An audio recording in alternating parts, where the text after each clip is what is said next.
Well, all of us here at Weather Nation are saddened to pass along to you, the viewer, that we lost a good friend. John Van Pelt.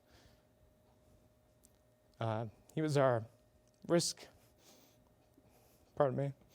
our newly added risk correspondent, a senior correspondent that we had here at the station. Right about now, we would be going to John. He passed away unexpectedly. We miss him a lot. But right now, we'd be going to a risk segment with him. And we're going to do it after. We're going to do the risk segment, but you have to pardon me. I want to show you a little bit of just a few of the contributions that John gave to us here at Weather Nation. Joining us now, our risk correspondent, John Van Pelt. We're waiting on the launch. The Atlas V with GOES S on top of it. Right as you came to me, I got another big gust of wind, although I'm in a parking deck. Anybody who's driving to hydroplane or even potentially flood their vehicles out if they come through it too fast. Better safe than sorry. They want to make sure this incredible project goes off without a hitch when it finally does. The drought has been broken finally. When you're standing in front of it, it takes on a whole new meaning how bad this destruction is. Our producer is telling me he wants you to do a snow dance, so hopefully we'll send a Viper Doppler radar. There he goes, there he goes. We'll see. Those are some moves. I don't know this stuff by heart like I know everything else. You want to keep them on the leash during snowstorms.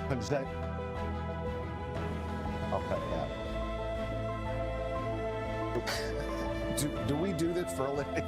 I'm sorry. I'm John Van Pelt. John Van Pelt. I'm John Van Pelt. I'm John Van Pelt. In Raleigh, North Carolina, John Van Pelt keeping an eye on the storms for now. And I'll toss it back to you guys in the studio.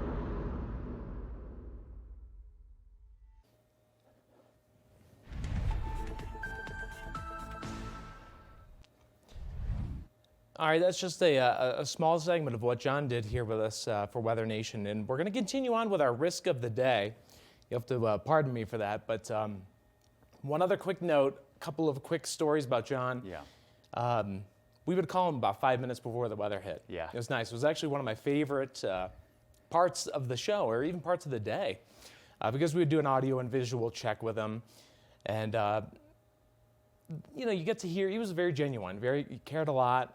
Very friendly guy, super friendly, and I always love those, short few minutes before we actually went on air to do TV, just to laugh with him a little bit and say, John, what are you up to? We're based in Colorado. John's based in North Carolina, so we didn't see much of each other in person, but virtually those were precious minutes. Yeah, Steve, you worked here longer than I did. You got to meet John in person a couple of times. I only ever chatted with him via video chat and did many hits with him.